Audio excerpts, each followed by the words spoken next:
Hey, what's going on, guys, and welcome back. So there's been a lot of discussion about Pokemon Scarlet and Violet, both stemming from positive and negative perspectives, and whether or not you're someone who's enjoying the game or found heavy issues with it. Today, I want to sort of go over some games that are on the Nintendo Switch that I think Pokemon Scarlet and Violet fans and even detractors should check out. The monster taming genre has been growing pretty steadily for the last few years, and one thing that I've talked about on numerous occasions is that people will complain about Pokemon a lot, but they won't actually ever try anything new. People will also defend Pokemon regardless of any flaws and make up reasons like the Nintendo Switch not being powerful enough to justify the performance issues, and many of these people also haven't broadened their horizons as well. Playing more games in the genre will give you a more informed opinion about the state of the franchise when comparing and contrasting it to other games within the genre as well. There's also the fact that these games are just pretty freaking awesome, and I think even if you like Pokemon Scarlet and Violet or hate Pokemon Scarlet and Violet, you're going to want to check them out.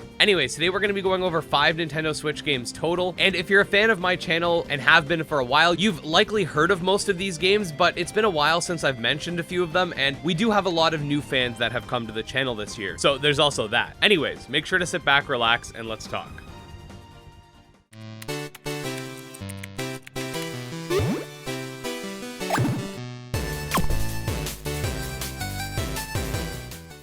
Alright, so just a quick disclaimer, I do usually focus on a lot of indie titles on this channel, especially with games like Nexomon, Koromon, Temtem, Monster Sanctuary, etc. But this time we're going to keep the discussion mainly focused towards non-indie games, but if you want to learn more about the vast array of indie games within the genre, definitely check out my new and upcoming Monster Taming Games playlist, where we dive into a ton of different games that are situated for different audiences. With that out of the way, let's get to the first one.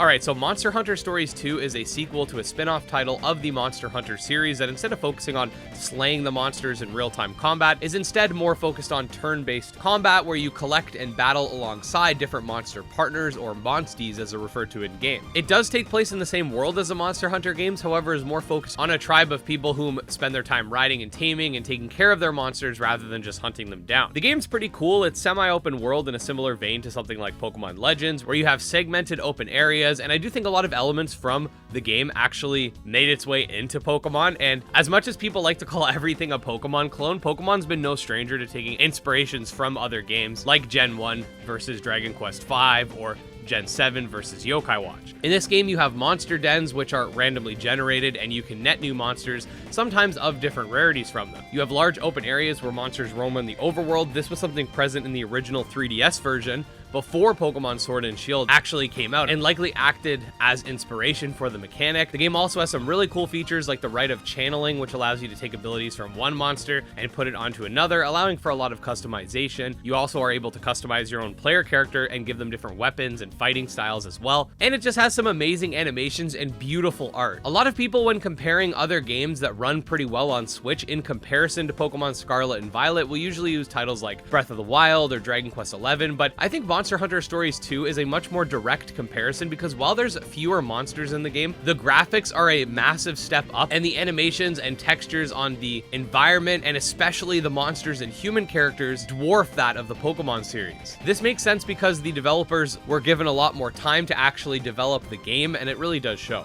Alright, Shin Megami Tensei 5 is a game that I didn't know I needed, but have come to absolutely love, and I'm honestly really looking forward to what the franchise will have to offer in terms of the next mainline title, aka Shin Megami Tensei 6. Essentially, what Shin Megami Tensei 5 is it's a turn-based RPG where you can tame and battle alongside various demons. You can take these demons, fuse them together, create new demons, enhance their abilities, enhance your own abilities, and all of this takes place in a rather desolate and tragic post-apocalyptic world. Every time someone tells me that turn-based games are outdated and real-time combat is the future, I always urge them to try out SMT5, because I feel like a lot of that mentality comes from people who have only played Pokemon, which is a relatively simplistic and surface level turn-based game in comparison. Turn-based games are like playing chess, while real-time games are like playing soccer. One's not the future and one's not the past, they're just different. SMT5 has a plethora of cool and unique gameplay elements, overworld traversal feels great, and it performs pretty well, all things considered. I definitely recommend checking it out, especially for those Pokemon fans that complain that they want a more difficult and mature experience. The next game on this list might actually be freshly ingrained in some of your heads because Jaiden Animations made a video discussing the Digimon franchise and specifically Digimon Dawn as her entry point to the series, and many people said she should have played this game. I am of course talking about Digimon Story Cyber Sleuth and Hacker's Memory Complete Edition, which admittedly I have yet to beat, but I do really like from what I've played so far. Essentially, it's a story-driven turn-based RPG where you can collect and battle Digimon in 3-on-3 battles. The game takes place in between two worlds, that being the real world and the network, where these strange creatures known as Digimon have been popping up. Most people I talk to when discussing good entry points for the Digimon franchise from a video game perspective will cite this game as the best way to do so. I'm also going to mention Digimon Survive real quick, which is a visual novel tactical RPG hybrid, which while playing very different than something like Pokemon in my opinion, is still very enjoyable if you don't mind playing through a very story-heavy title, especially in the first half of the game. As someone who has never played a visual novel game before or a tactical RPG to its completion, I wasn't sure if I'd actually enjoy the game, but I've got to say, I really did. Whichever way you slice it, if you're looking for something to either supplement or replace Pokemon, the Digimon franchise is definitely something worth looking into.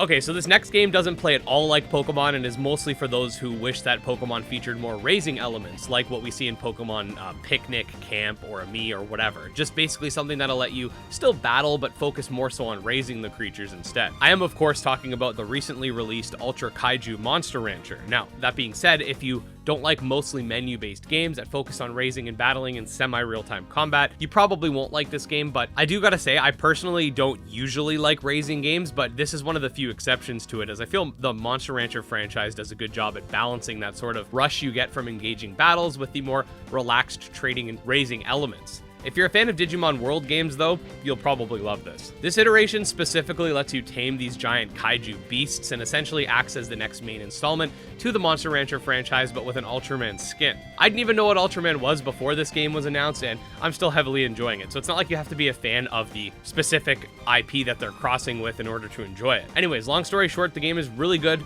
It deserves a lot more attention, especially in the West. It got a 10 out of 10 score in Japan, so there's that. Okay, so this final game isn't out yet and is another title that doesn't really play like Pokemon per se, but still features monster taming, collecting, and combat. I did want to include Dragon Quest Treasures despite it not being out because it is releasing in a couple weeks from now, and I'd like to see it get more attention. For those that don't know, the Dragon Quest Monster series, which plays very differently to Treasures, mind you, is a series that unfortunately does not usually get localized in the West, at least in more recent times. I do think that if this game does well, it'll at least facilitate more Dragon Quest monster taming games getting localized, but that's not the only reason you should check out the game when it comes out, of course. It features real-time combat where you take control of Eric or his sister, whom I can't remember the name of, from Dragon Quest XI as kids, and must explore this magical world while hunting for treasure and bumping heads with what I'm assuming are a bunch of pirates. Monsters are controlled by giving them commands and can be used to traverse various landscapes, allowing you to jump, fly, swim, etc. If you want to see more gameplay, you can check out this video where we go over the first 30 minutes. It goes over map traversal, boss battles, treasure collecting, and more. While it might not be a JRPG like something like Pokemon, I feel like if you're a monster taming enthusiast, it doesn't really matter if the game's real-time combat or turn-based, you just want to tame and collect creatures, so you might end up enjoying this. I will be covering it extensively, so stay tuned. But yeah, there you go, guys. I really want to urge everyone, Pokemon fans or those looking for new monster taming experiences, to really check out these games and broaden your horizons a little bit. There's a whole genre full of games that deserve way more attention out there, and it's my job as a channel that chiefly covers monster taming games to give them a spotlight. All that being said, definitely make sure to subscribe to my channel for daily monster taming content and to stay up to date on all the new stuff. You can also check out my Twitter, my Discord, my Patreon, all links in the description. Special thanks to the patrons, especially Jim Hamilton, Droghost, Dark Persona, and Exodus, and we'll see you guys next time.